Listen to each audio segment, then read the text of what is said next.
Chères auditrices et auditeurs, bonjour. C'est votre présentatrice Zénab Bari qui vous propose un autre épisode de développement, un sujet à la fois. Restant toujours dans le domaine de la santé mentale, aujourd'hui nous nous intéressons au pays de la Teranga.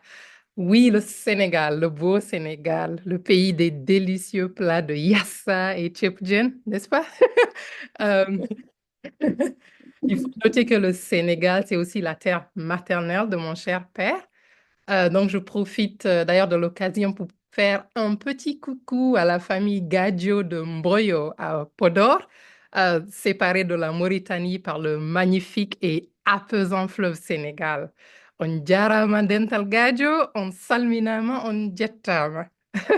Leur poulard est un peu différent du poulard de Guinée, où on dirait on jarama, on salminama, on yettama. Donc, le fleuve Sénégal est un cours d'eau qui a pour moi une profonde signification personnelle. Il prend sa source en Guinée, mon cher pays natal, communément appelé Château d'eau de l'Afrique de l'Ouest, traverse le Mali, lieu de naissance des ancêtres de ma chère mère, continue son écoulement à Mauritanie, où résident de nombreux membres de ma famille paternelle du fait de sa proximité avec Podor, avant d'atteindre le Sénégal. Et oui, l'Afrique de l'Ouest coule dans mes veines, tout comme l'élégant fleuve Sénégal continue son cours. Je suis vraiment de l'Afrique de l'Ouest, une identité que je chéris et que j'affiche avec fierté, alhamdulillah. Salam alaikum à tous mes frères sénégalais et à toutes mes sœurs sénégalaises, y compris mon invité du jour, Fatou Rouma. Salam Zainab, je suis contente d'être là avec toi, une Sénégalaise comme moi, et voilà, de participer à ce podcast-là. Donc, bonjour à tous les auditeurs et auditrices. Fantastique. Merci beaucoup, Fatou. Et comme on dit, Dalal Jam, sois la bienvenue. Merci beaucoup. Merci beaucoup. Mon Wolof s'arrête là. Hein. Si c'est Ah pas oui, Gadef, après, c'est fini. Hein. on va t'apprendre le Wolof. Non, c'est sûr, c'est une langue mélodieuse, Oui, caractère.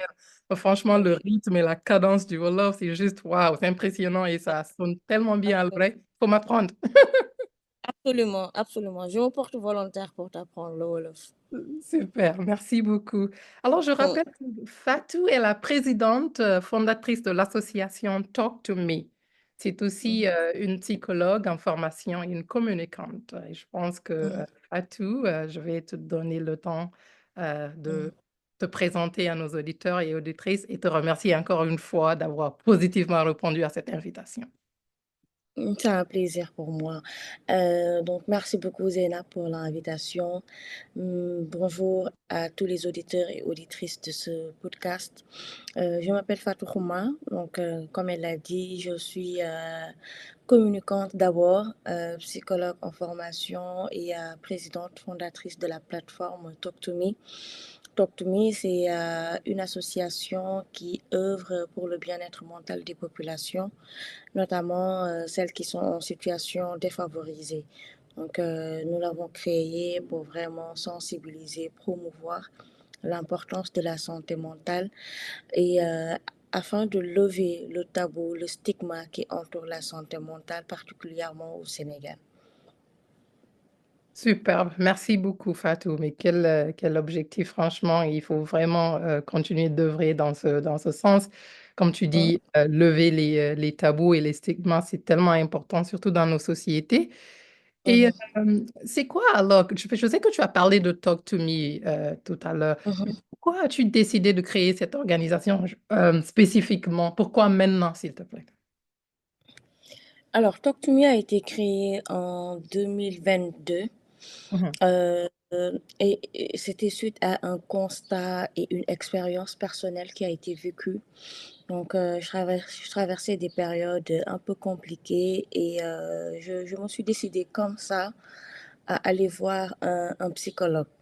Mhm. Et j'ai fait des recherches sur Internet, etc. Déjà, j'avais du mal à trouver. Et quand j'en ai trouvé un cabinet, je suis partie là-bas. Et une fois sur place, je vois la secrétaire qui me dit, écoutez, madame, c'est 30 000 la séance. Je lui dis, OK, Les 30 000, c'est combien de séances? Elle me dit, non, c'est juste pour une seule séance. Je lui dis, OK. Mhm. Euh, je suis rentrée chez moi parce qu'en partant, j'avais 10 000. Je croyais que c'était comme à l'hôpital, quoi. Tu viens, tu achètes un ticket de 5 000 maximum, tu te fais consulter, tu repars. Et une Mhm. fois à la maison, et même en cours de route, je me posais des questions pour me dire, mais écoutez, au Sénégal, on n'est pas si riche que ça pour se permettre 30 000 francs par 1 heure. Ça, Euh, dans un pays où 2 tiers de la population vivent en dessous du seuil de pauvreté, c'est-à-dire qu'ils ont du mal à avoir 1 000 francs par jour. Est-ce que ça voudrait dire que ces personnes-là sont exclues de la santé mentale? Parce que l'Organisation mondiale de la santé le dit, elle est aussi importante que la santé physique. Et quand on parle de santé de manière générale, dans sa globalité, quand on va la définir, on va dire que c'est un état de bien-être physique, mental et social. Donc, on ne peut pas exclure la santé mentale dans le bien-être global. Et c'est ce qui m'a poussé à avoir plusieurs réflexions en ce sens, à faire plusieurs recherches en ce sens, pour me rendre compte d'une chose, c'est que les gens refusent d'accepter la psychologie et la santé mentale tout simplement parce qu'ils n'y ont pas accès. Et naturellement, l'être humain, quand une chose est impossible d'accès pour lui, il va dire que soit c'est pas important, soit c'est pas pour moi. Mhm. Et c'est ce qui s'est passé. Donc, il préfère dire que c'est une maladie de riche, parce que c'est vrai aussi, hein, parce que 30 000 par séance, 1 heure, alors que tu dois en faire plusieurs, donc tu dois débourser 300 000 francs peut-être par mois pour juste les consultations. Ça, il faut être riche pour le faire, avec surtout les au Sénégal. étudiants. C'est ça, c'est toutes ces réflexions-là qui m'ont poussé à me dire qu'il faudrait qu'on mette en place quelque chose. Et dans un premier temps, c'était juste pour permettre aux gens qui n'ont pas les moyens de voir un psychologue, d'avoir un cadre pour qu'ils puissent s'exprimer librement sans être jugés. Donc, un cadre vraiment qui est propice à la confidentialité, au partage, à l'écoute active, etc. et tout. Et c'était ça le premier objectif de Talk to Me, créer ce cadre-là de talk où tout le monde a la possibilité, peu importe sa situation financière, peu importe sa zone géographique, de pouvoir parler de ses problèmes librement sans pour autant être jugé.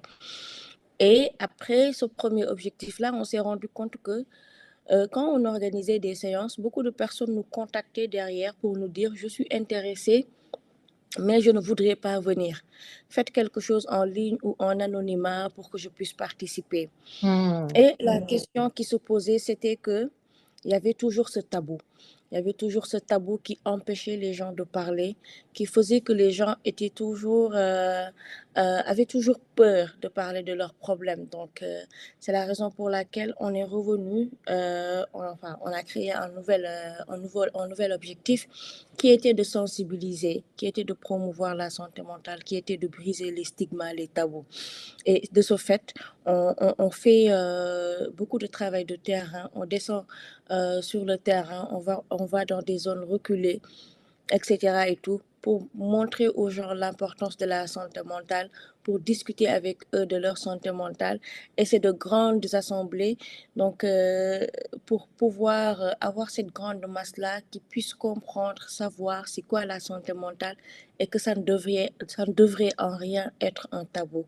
Donc je pense que c'est tout ça qui fait que Talk to Me est en place, qui fait que Talk to Me a choisi un certain nombre d'objectifs. Donc parmi les deux que j'ai cités, on rajoute également faciliter l'accès parce qu'on a ce service d'accompagnement de proximité. On ne veut pas juste sensibiliser, on ne veut pas juste poser le cadre. Il y en a qui ont besoin d'un accompagnement personnalisé. Il faudrait qu'on mette ça en place et ça fait partie également de nos objectifs. Donc c'est ça en gros Talk to Me de sa genèse à aujourd'hui. Waouh, waouh, je suis impressionnée. Bravo Fatou, bravo à toi et à ton équipe. Franchement, un projet vraiment Merci. louable. Ouais, ah non. Mm, Et quel mhm, caractère, à partir de ton vécu, pour aider les autres à mhm, parler librement sans être jugé? Parce que comme tu dis, jusqu'à présent, il y a des gens qui ont peur d'être jugés parce que mhm, à cause de la stigmatisation et du fait que le sujet même il est tabou au sein de nos sociétés. Et Mhm. donc, ton équipe et toi, vous essayez de sensibiliser, de promouvoir, de sensibiliser les populations et de promouvoir la santé mentale au Mhm. Sénégal. Franchement, bravo, bravo, bravo, Merci bravo. beaucoup, c'est merci. Ouais. Et pourquoi un mot anglais et non peut-être un mot en Wolof ou en français? Pourquoi talk to me, s'il te plaît? Je pense que j'ai écouté un de tes podcasts Mhm. une fois, mais peut-être que j'aimerais bien Mhm. que tu répètes, s'il te plaît.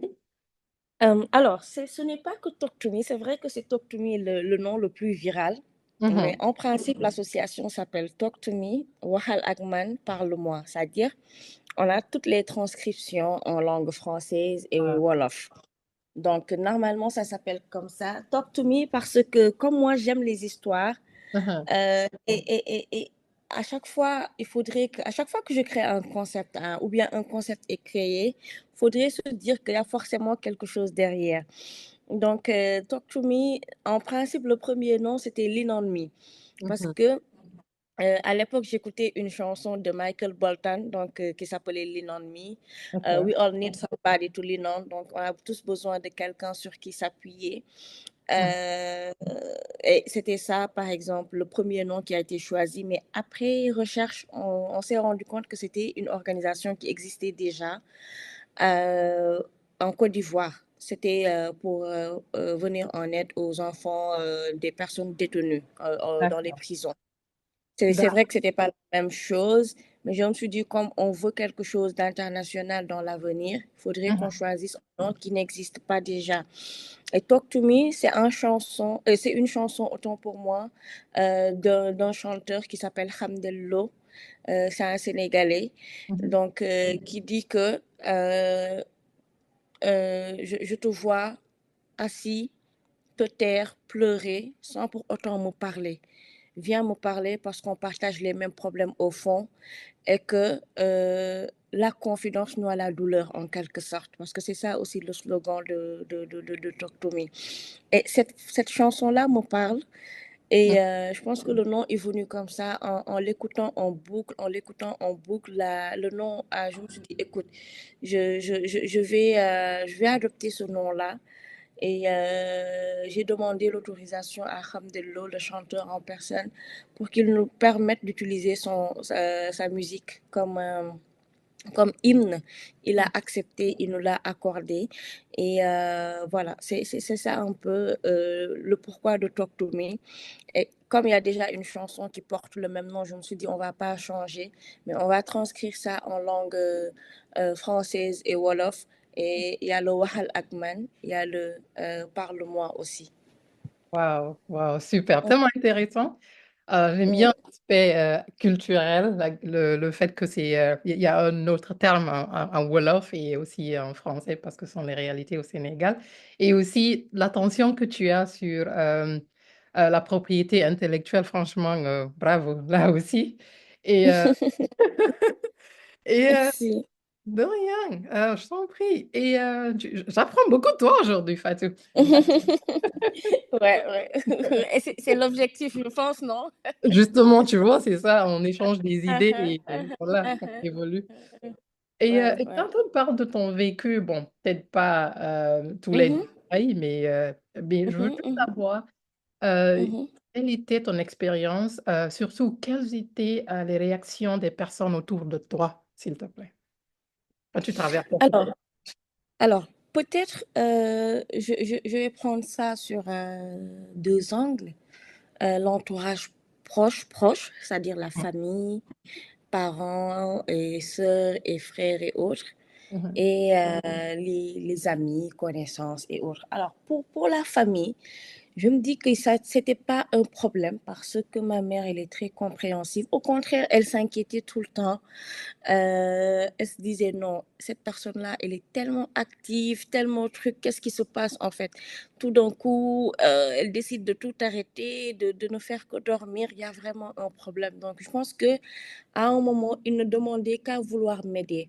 mhm, Mais il ne savait pas où, et ça fait partie également de nos objectifs. Par exemple, quand on lance une formation, formation, c'est pour donner des outils aux gens de pouvoir prendre soin de leur santé mentale, mais de pouvoir aider également les personnes en situation de détresse qui sont dans leur entourage. Donc, pour la famille, vraiment, je pense qu'il n'y avait pas de problème. Mais pour l'entourage, amis, connaissances et autres, le souci qui se pose, et je pense que c'est le Sénégal dans son entièreté, Ouais. c'était que il y avait beaucoup de jugements du genre tu as décidé de nous abandonner, maintenant on ne sait plus ce que tu fais, etc. et tout, alors que la personne est en train de mener des luttes internes, elle ne sait pas si elle va les gagner ou pas. Déjà, donc c'était compliqué et toi, tu n'es pas dans sa vie, tu ne sais pas ce qui se passe.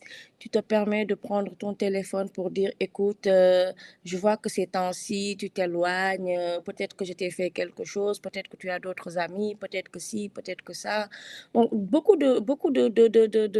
d'interprétations, de jugements de ce genre qu'on reçoit.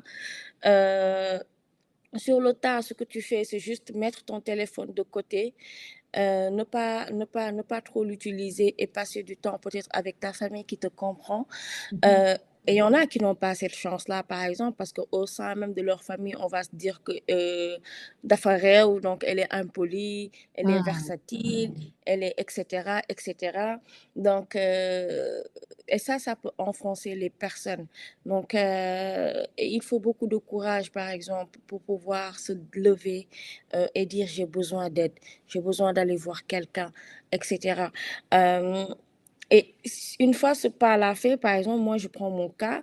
Sincèrement, je me suis dit, écoute, à un moment, je ne peux plus y arriver tout seul. J'ai besoin d'aide. Il faut que j'y aille. Je l'ai fait.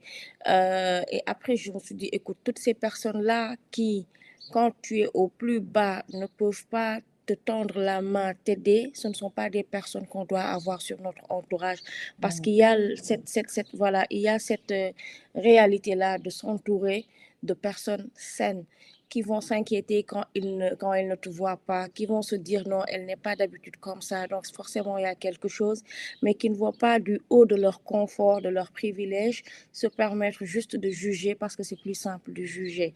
Donc c'était ces deux cas-là que j'avais, je pense. Du côté de la famille, il n'y avait pas vraiment de soucis. Mais du côté de l'entourage, amis, connaissances, proches et autres, c'était un tout petit peu eux qui se permettaient de juger. Mais ça va, je pense que ouais, j'ai réglé ça après. Wow, non, mais tu as tellement bien réglé que tu as talk to me maintenant. Et c'est vrai. Et donc, ça aide encore plus de personnes. Ça, c'est Et superbe. C'est Ouais. c'est ça, c'est ça. Non, c'est très beau d'avoir une famille supportive autour de soi. Mhm, Et mm, mm, c'est très important, comme tu dis. Et bon, moi aussi, j'ai écrit un livre, peut-être que tu as vu mhm, sur mon LinkedIn, Lessons from Depression, ou les leçons de la dépression. Et mhm, je parle de la même chose aussi. Au fait, pour moi aussi, c'est vraiment une bénédiction d'avoir eu ma famille autour de moi parce que c'est important, franchement. mhm, Lord. mhm, mhm, mhm. Ouais, Très important, ouais. Mhm, ouais. Mais dans ce livre, je ne parle pas spécifiquement de mon vécu. Si tu veux, c'est un peu mhm, plus pour aider mhm, les autres. Mais mhm, la lutte interne dont tu parles, Fatou, mais c'est mhm, mhm, interne. Mais c'est lutte interne, c'est-à-dire mhm, tu te mhm. bats contre toi-même. Et c'est Exactement. difficile. Et c'est difficile pour les autres personnes de comprendre. Mhm, Et, mhm, et tu te rends mhm, compte que, en tout cas pour moi, c'était la mhm, bataille la plus dure à mener, en fait. Parce que c'est mhm, toi contre toi. Et tu ne peux pas te défaire de toi. Tu es là. C'est toi contre toi. Et le courage de demander de l'aide, comme tu dis, ça t'aide. Ça t'aide beaucoup. Ça te permet de sortir de ce cercle vicieux.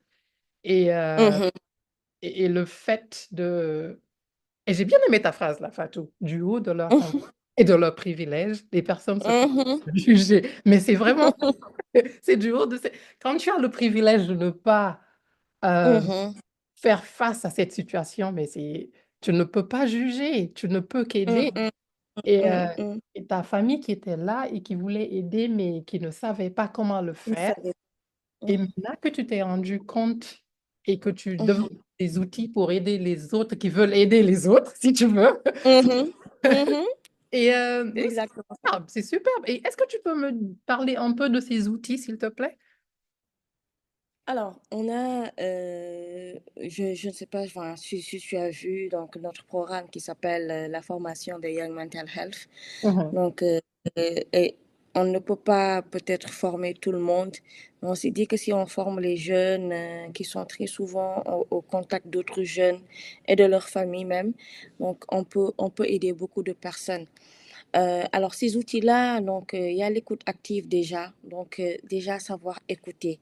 mhm. Euh, Parce que c'est un art, hein, donc, de pouvoir écouter Ouais. sans juger, de laisser la personne s'exprimer, peu importe ses manières d'expression, que ce soit les pleurs, que ce soit les insultes, que ce soit des cris, peu importe. Donc, laisser cette liberté-là à l'autre de choisir sa manière de s'exprimer. Il y a cette bienveillance-là, cette empathie-là à avoir. Comment reconnaître aussi une personne en situation de détresse? Parce que ce qui se passe très souvent, c'est que les gens ne savent même pas que les autres sont en détresse. C'est pour ça qu'ils se permettent même de juger. Mhm. Parce que ils se disent que, écoute, la personne a changé de comportement, donc elle a changé d'entourage, point, elle ne veut plus de moi dans sa vie, alors que non. Et oui, tu as raison, ça s'appelle des luttes internes. Et c'est Mhm. ça un peu le danger, ou bien, je ne sais pas le mot que je devrais utiliser, le souci peut-être avec la santé mentale, c'est pas quelque chose qu'on voit, c'est quelque chose qui n'est pas du tout visible, qui n'est pas du tout palpable, Pas du tout. Euh, comme une fracture au bras, comme un problème respiratoire. Non, ça c'est quelque chose qui est vraiment dans ta tête. Tu peux sortir. Par exemple, moi je me rappelle à l'époque, j'avais vraiment grossi, de grosses joues. Quand tu me vois, tu me dis, les gens me disaient, waouh, ah là, actuellement tu as de l'argent, hein. Alors que je me foutais aux médicaments, c'est pour ça que je prenais, j'avais j'avais du poids, etc. Et tout ça là, les gens ne peuvent pas le voir, ne peuvent pas le voir. Donc, l'idée, c'est de mettre à leur disposition des outils pour pouvoir détecter les personnes qui ne vont pas bien. Te dire que quand une personne s'isole, alors que cette personne-là, d'habitude, elle est joyeuse, approche-toi d'elle. Et même si tu ne parles pas, sois juste à côté d'elle. Et parfois, tiens-lui juste la main. On n'a pas besoin forcément de voir un psychologue. On a juste besoin parfois de savoir qu'il y a quelqu'un qui est là pour nous.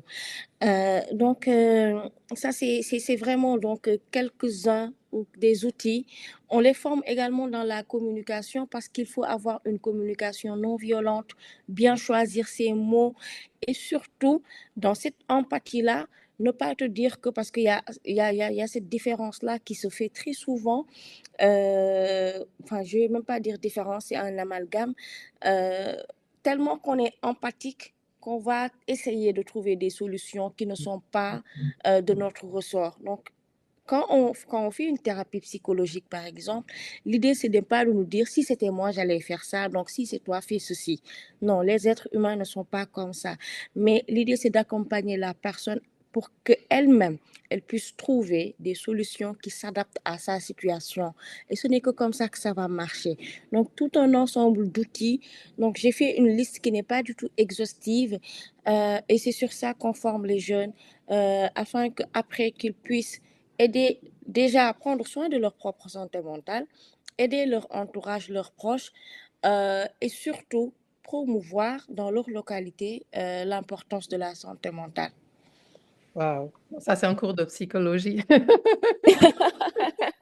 Dans la forme que nous, c'est superbe. Je suis très, très contente de savoir que Talk to Me existe au Sénégal parce que ça, franchement, Mhm. et j'espère que ça va aussi aider beaucoup de personnes qui nous écoutent. Euh, J'espère. ouais, parce que franchement, Mhm. comme tu dis, les solutions doivent être adaptées aux réalités parce que les gens ne sont Mhm. pas les mêmes. Tout le monde est différent. Mhm. Les situations peuvent être complètement différentes et les ambitions des uns des autres et ce qu'on ressent au fond de soi, c'est vraiment différent. Et, Absolument. et comme tu dis aussi, la santé mentale, c'est quelque chose qui n'est pas palpable. Et Mhm. que ce n'est pas visible et parce que c'est pas palpable, des fois, c'est difficile même à décrire. Donc, tu ressens ce que tu ressens, mais parce que tu n'as pas vécu ça avant, Mhm. des fois, tu te dis, Exactement. mais c'est quoi? Toi-même, tu te donnes des excuses, tu dis, non, mais non, c'est pas grave, ça va passer, non, peut-être c'est ci, c'est là, mais c'est difficile. Donc, je suis vraiment Mhm, mhm, crois que vous avez incorporé la communication aussi dans les outils là, et surtout la communication non violente. Franchement, superbe. Et mhm, l'autre aspect aussi que j'ai bien aimé, c'est l'aspect, c'est la partie dont tu parlais là où tu parlais de la psychologie. On n'a pas nécessairement besoin d'un psychologue toujours, mais peut-être mhm, être entouré de bonnes personnes. Donc, cet mhm, humanisme, c'est très important. mhm, C'est très mhm, important. C'est très important. Merci beaucoup, Fatou. Et je sais que le vendredi passé, Talk to Me avait officiellement lancé la cohorte de jeunes mhm, ambassadeurs de la santé mentale. Et mhm. j'aimerais savoir comment la session s'est passée, s'il te plaît, et quelles sont les principales leçons à tirer de cette rencontre. Une rencontre très intéressante. Mhm. Comme tu l'as dit, Zainab, c'était le lancement de la deuxième cohorte. Ça veut dire qu'il y a déjà eu une première cohorte, qu'on avait commencé en août 2024. Ces formations-là se font sur 4 mois, donc avec un mois de théorie, où on vous apprend tout ce qui est principe de la psychologie, principe des secours, des premiers secours en santé mentale, etc. et tout, la communication, le plaidoyer, etc. Et après ces premiers ce premier mois-là, il y a 3 mois de pratique parce que la sensibilisation, la santé mentale, c'est pas quelque chose qu'on apprend en théorie, c'est quelque chose qu'on pratique parce que nos réalités ne sont pas les mêmes. Et pour le moment, les cours que nous avons, que ce soit à l'université, en tout cas les supports que nous avons sont des supports qui nous viennent de l'Occident. Donc, qui ont fait une étude de leur psychologie et qui sur cette base-là, ont produit des supports, donc que ce soit des livres, manuels ou autres. Mhm. Et c'est ça que nous utilisons. Et ça fait partie des objectifs, notamment pour cette année-là de Talk to Me, de faire une étude sur la psychologie sénégalaise. On a une anthropologue avec qui nous travaillons, qui est chargée de faire cette étude-là pour nous, donc demander aux gens quand ils ne vont pas bien, à quoi ils pensent en premier, etc. et tout, parce qu'il y a des réalités qui sont là, les NDUP, etc. et tout. Je suis en Mhm. train de tergiverser, donc je reviens à la cohorte 2. Mhm. C'est important. Donc, alors, alors, c'était intéressant parce qu'on n'a pas fait cet événement de lancement-là lors de la première cohorte. Et c'était important pour nous, pour cette deuxième cohorte, de déjà demander aux participants qu'est-ce qu'ils attendent à la fin de la formation. Et surtout, avant même le début des formations, qu'ils puissent avoir un aperçu de ce qui les attend, de ce que nous allons leur donner comme outil, comme formation, le contenu de la formation. Donc, il Mhm. y avait les différents formateurs qui étaient là avec nous, qui avaient pris la parole. Il y avait des alumni donc, de la première cohorte qui étaient venus pour témoigner. Et l'idée vraiment, c'était ça, donc de leur donner un aperçu de cette formation-là et de voir leurs attentes si ça colle avec le contenu de ces formations.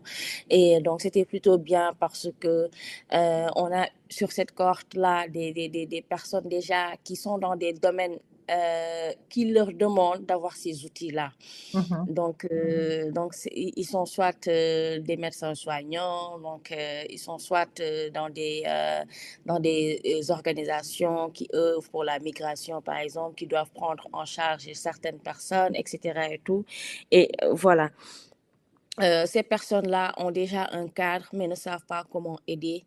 Et voilà, sauf que cette formation-là, c'est l'occasion idéale de leur donner tous les outils nécessaires pour pouvoir aider ces personnes-là qui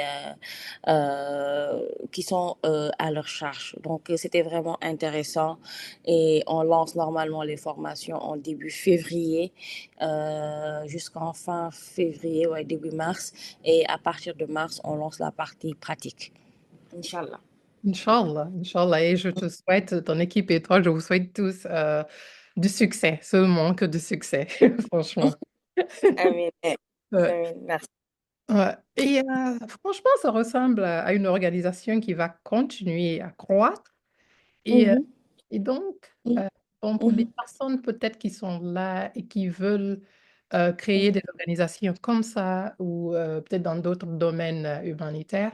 Euh, mhm, peut-être qu'on peut un peu parler de la constitution de l'équipe ou comment vous avez obtenu le mhm. financement. Je sais pas, comment tu as commencé? De façon Alors, pratique, s'il te plaît. j'ai commencé dans ma chambre avec ma petite sœur et un ami. Voilà, donc j'avais juste cette idée-là. Et quand j'ai une idée, j'emmerde, entre guillemets, excusez-moi le terme, tout le monde. Donc, j'ai commencé d'abord par emmerder la famille. Donc, il y avait ma soeur qui était embarquée, il y avait un ami qui n'était pas là à l'époque qui était embarqué, etc. Donc, on a commencé à travailler, à voir comment on va faire pour développer. On a commencé par l'entourage proche pour créer ces cercles-là, etc. et tout. Et on a commencé en fonds propres, naturellement. Parce que l'objectif avec Talk to Me, c'est vrai, par exemple, là, je pense à accroître, là, je pense, mais quand je créais ça, je ne pensais vraiment pas à accroître quoi que ce soit. Pour moi, c'était juste créer un cadre, quoi, où les gens se retrouvent peut-être chaque 2 semaines pour discuter, parler de leurs problèmes, dire ce qui leur pèse sur le cœur et rentrer. Mais je me suis rendu compte que le problème était beaucoup plus profond, le mal était beaucoup plus profond et que ça, là, ça ne réglait pas vraiment le problème. Et si on voulait régler le problème, il fallait qu'on aille un peu plus loin.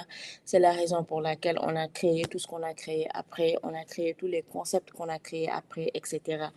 Mais c'était en fonds propres, donc les membres, c'est des gens engagés. Donc quand je leur ai parlé de Talk to Me, qui m'ont dit c'est une initiative belle, donc nous on est dedans.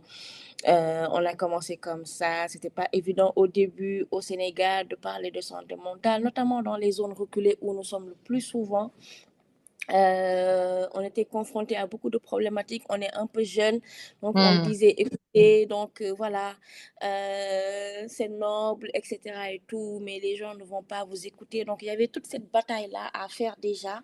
effectivement. La liste, voilà, donc le fait de reprendre encore les études en psychologie pour pouvoir vraiment savoir ce que je dis, parce que je ne voudrais pas être comme tout le monde, savoir que la santé mentale, elle est importante, donc tout le monde se met à parler de santé mentale sans pour autant se former. Donc, je suis partie me former en psychologie pour pouvoir mieux aider, mieux accompagner les gens. Et c'est ça. Donc, l'équipe est en train de s'agrandir. Des gens euh, sont en train d'adhérer à la cause de Talk to Me. Et je pense que jusque-là aussi, on fonctionne comme ça, en fonds propres. C'est les membres même qui financent les activités, c'est les membres même qui financent tous nos programmes, nos événements et tout. Donc voilà, c'est comme ça qu'on fonctionne. C'est un financement participatif de la part de nos membres. Là, on vient hier même de faire notre assemblée générale, d'élire un nouveau bureau. Et notre objectif cette année, par exemple, c'est vraiment d'étendre nos activités. On a testé plusieurs procédés, on a testé plusieurs concepts qui ont marché dans la banlieue. L'idée, c'est d'étendre ça dans les régions, peut-être même dans la sous-région. Impressionnant, Fatou, impressionnant. Mm. Impressionnant.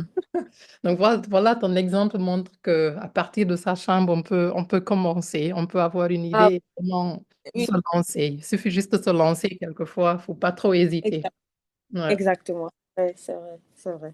Ouais. Ça, Et c'est ta vrai. passion? Ouais, oui, bon, non, parce que moi, franchement, c'est un Mm. bel exemple. Merci beaucoup. Je t'en prie. Et ta passion ne semble pas avoir de limite, hein, toi, Fatou, parce que franchement, tu es reparti et en train de prendre des Mm, cours de psychologie pour vraiment pouvoir être une mm, experte aussi, pas seulement à partir de ton mm, vécu, mais aussi du mm, point de vue académique. Et ça, c'est super. Ça, c'est vraiment quelque chose à encourager et à mm, féliciter, franchement. Et, mm, euh, mm, et quand tu parlais aussi tout à l'heure de je pense au sein de Talk to Me, vous voulez aussi vous focaliser sur la psychologie au Sénégal. Je pense que c'est un aspect mhm, tellement important parce que on ne peut pas mhm, apporter la psychologie, par exemple, en Angleterre et mhm, la mhm, même au Sénégal ou même en Guinée, la Guinée qui est juste à côté ou les autres pays voisins parce que c'est différent. Les réalités sont mm. complètement différentes. Et Absolument. ouais, vas-y si tu veux un peu ajouter un peu de Oui, détails. Ouais. Oui, oui, je pense que j'ai déjà fait plusieurs sorties même là-dessus pour en parler, pour leur dire que il nous faut une psychologie sénégalaise, il nous faut une psychologie africaine.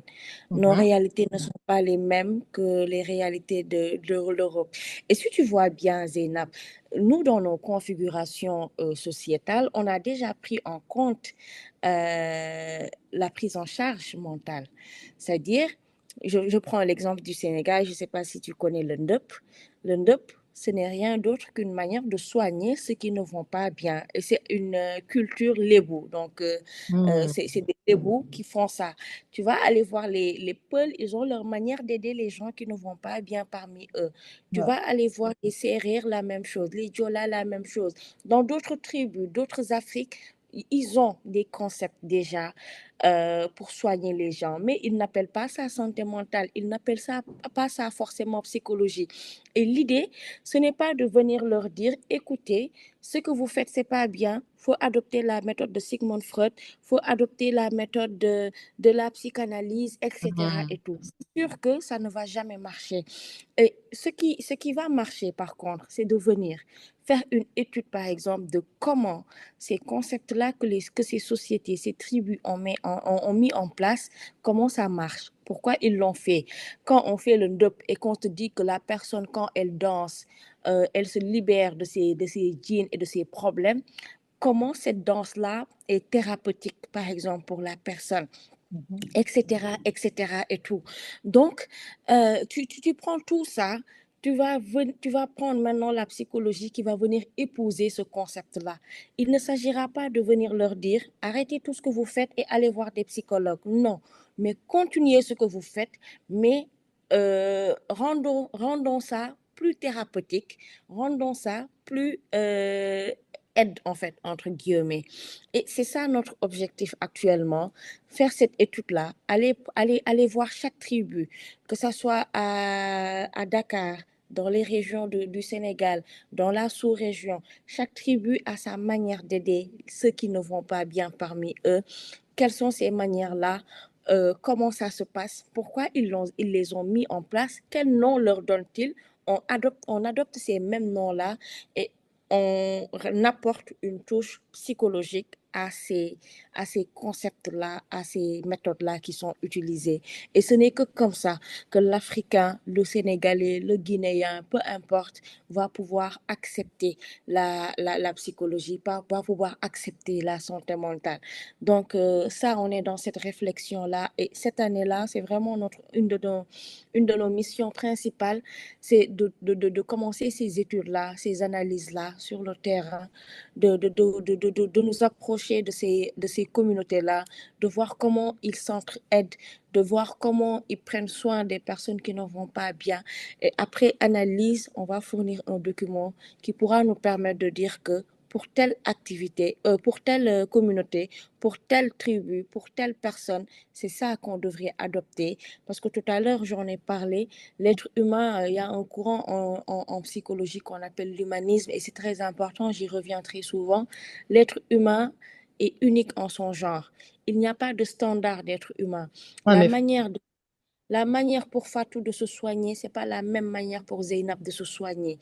Et ça, faudrait qu'on le comprenne. C'est pour ça qu'il n'y a pas une standardisation des thérapies. On ne peut pas dire que c'est ça la thérapie. Il n'existe pas une thérapie, mais il existe des thérapies. Donc, ça, on devrait le comprendre, le mettre en place. Et quand on parle de santé mentale, il y a les aspects génétiques, biologiques qui entrent en compte certainement, mais il y a les aspects fondamentalement externes, c'est-à-dire environnementaux. Les aspects environnementaux, ce n'est rien d'autre que le milieu dans lequel vit la personne, les personnes qu'elle fréquente, la communauté dans laquelle elle a grandi, etc. Cette communauté-là a un grand impact, une grande influence sur la personne et c'est comment de voir cette communauté-là, ce qu'elle a mis en place pour aider la personne si elle ne va pas bien, nous, comment on va dupliquer ça pour tous les membres de la communauté afin que tous les membres puissent avoir une meilleure santé mentale. Donc, c'est vraiment dans ça que nous sommes actuellement. Waouh, Fatou. C'est sûr que si tu ouvres ton cabinet de psychologie, franchement, tu auras beaucoup, beaucoup de clients. Oui, Inch'Allah, c'est pour très Inch'Allah. bientôt. Inch'Allah. Non, franchement, c'est ça. En fait, le copier-coller, ça ne marche pas. Ça ne marche Mhm, parce que nous vivons nous vivons des réalités différentes, comme tu dis. Et chez mhm, nous, c'est une communauté. En fait, les sociétés sont communautaires et non individualistes. c'est ça. Et c'est la différence. Et même au sein de Mhm, la communauté, comme tu dis, il y a de différentes ethnies et chaque ethnie a ses propres réalités, a ses propres convictions. Et il faut respecter tout ça. Euh, mhm, parce qu'une thérapie, elle est liée à nos croyances et à nos traditions. Euh, mhm, Franchement, de belles, belles réflexions. Et merci beaucoup d'avoir partagé tous ces aspects mhm, avec nous aujourd'hui. mhm. Un plaisir. C'est un plaisir. Sur l'un de tes posts sur LinkedIn, j'ai remarqué que Mhm. l'un de tes objectifs, et aussi, tu as beaucoup d'objectifs, hein? C'est bien. Wallahi. Alhamdulillah, alhamdulillah. L'un de tes objectifs nobles aussi, hein, est de faire en sorte que la santé mentale soit priorisée dans les politiques nationales. Euh, Oui. As-tu eu gain de cause, Fatou? Et parle-nous un peu, s'il te plaît, de cette expérience, de- s'il te plaît.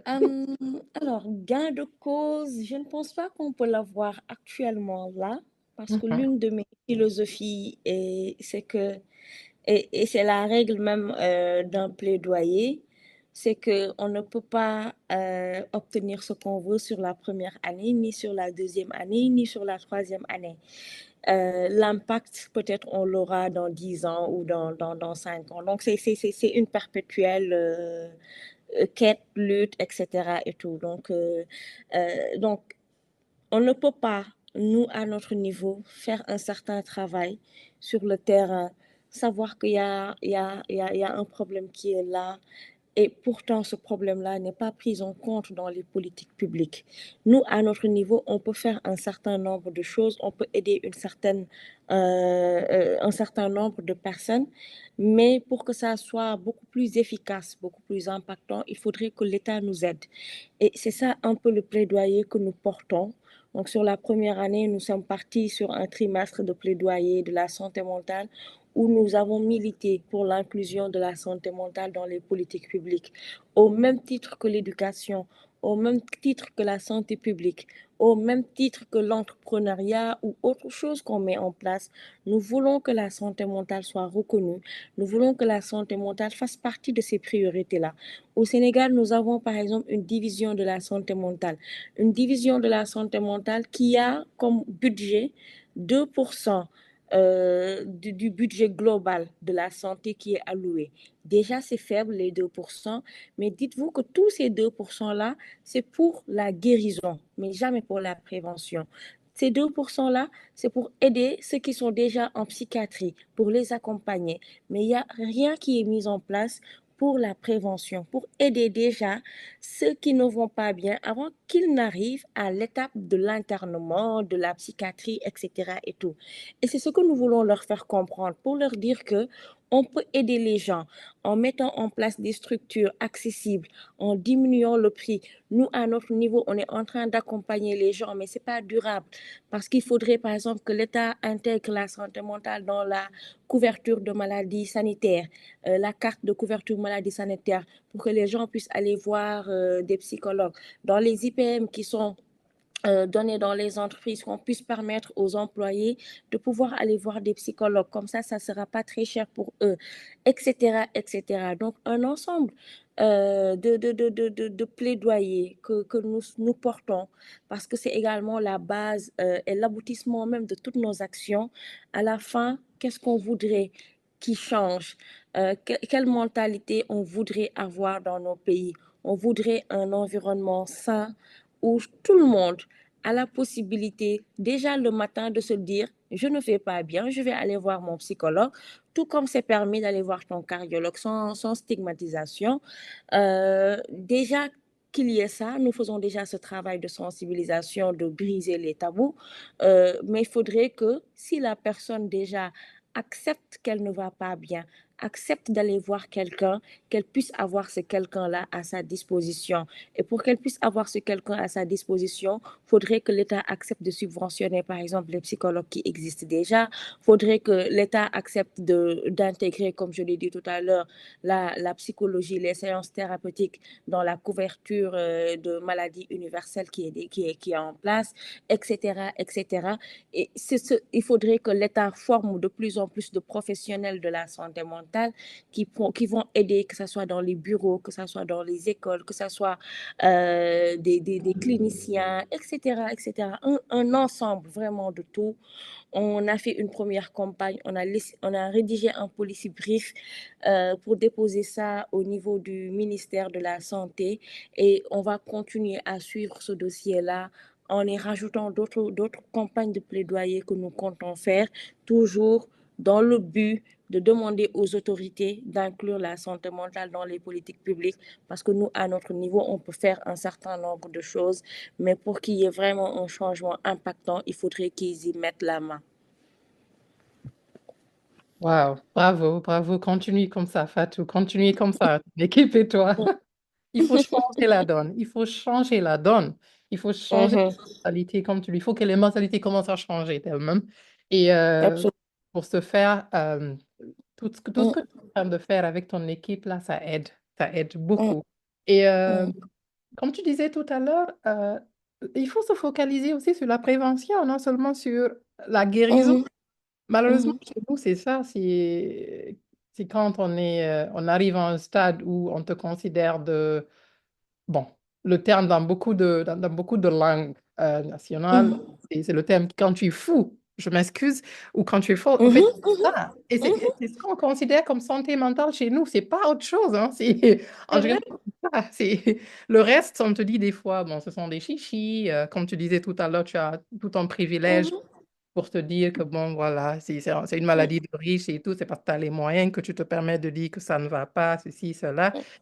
Et donc, Mhm. il faut changer les mentalités. Et donc, je t'encourage et je Mhm. vous félicite encore une fois, ton équipe et toi. Une dernière Merci. question avant de te donner Mhm. Mhm. la chance de dire ton dernier mot, s'il te plaît. Euh, Mhm. on parlait tout à l'heure du futur et tout. Tu te parlais de comment tu voyais Mhm. les mentales dans 5 ans. Mhm. Est-ce que tu peux Mhm. élaborer, s'il te plaît, là-dessus? Dans 5 ans, comment est-ce que tu vois la santé mentale au Sénégal? Es-tu optimiste ou je sais pas. Oui, oui, je suis plutôt optimiste, Ok. surtout avec cette nouvelle génération-là qui a plus de facilité à parler de ses problèmes. Donc, on le voit très souvent donc, sur les réseaux et autres, donc des jeunes qui parlent de leurs problèmes ouvertement. Maintenant, le problème enfin, je vais dire du Sénégalais, mais c'est de l'Africain dans sa généralité, c'est qu'on n'encadre jamais certains concepts. Parce que je pense que même quand j'ai créé Talk to Me, je me suis dit, écoute, il faut que moi j'aille me former. Parce que ce que je vois là sur les réseaux, les gens enfoncent plus qu'ils n'aident. Parce que tu vas venir dire, ah, aujourd'hui, je ne me sens pas bien. Hop, tu vas voir une Fatou se lever pour te dire, c'est la dépression, tu es folle. Point. Hmm. Alors que il n'a pas posé un diagnostic, il ne t'a pas écouté. Et j'ai donné un exemple comme ça, mais il y en a plusieurs autres qu'on peut donner, que je peux donner. Ce qui fait que il faudrait qu'on encadre cette liberté d'expression-là. Il faudrait qu'on encadre cette expression-là. Donc, je suis optimiste parce que je suis sûre que les gens auront plus de facilité à parler de santé mentale, par exemple, dans 5 ans. Ça fait partie de nos luttes que tout le monde, homme, femme, enfant, peu importe sa zone géographique, puisse se permettre de parler ouvertement de santé mentale avec ses enfants, sa famille, son entourage, briser ces tabous-là. Ça, je suis très optimiste dessus. Mais comment ils vont le faire? Quels outils ils vont avoir avec eux? Comment ils vont aider ceux qui ne vont pas bien? Est-ce qu'il y aura toujours cette culture du jugement, tout en sachant que nous, là, dans notre culture sénégalaise, le jugement est très, très présent. Donc, c'est cet encadrement-là, peut-être qu'il faut vraiment revoir. Oui, les gens vont parler, auront beaucoup plus de liberté, beaucoup plus de facilité à parler, mais comment ils doivent parler, sur quel canal ils devront parler, avec qui ils devront parler, ça, ce sont vraiment des bases à fixer afin que cette liberté aussi d'expression qu'on veut, comment je vais dire ça, le fait de vouloir briser les tabous, ce qu'on veut sur tout ça là, ne soit pas à la fin un poison au lieu d'être une aide pour la population.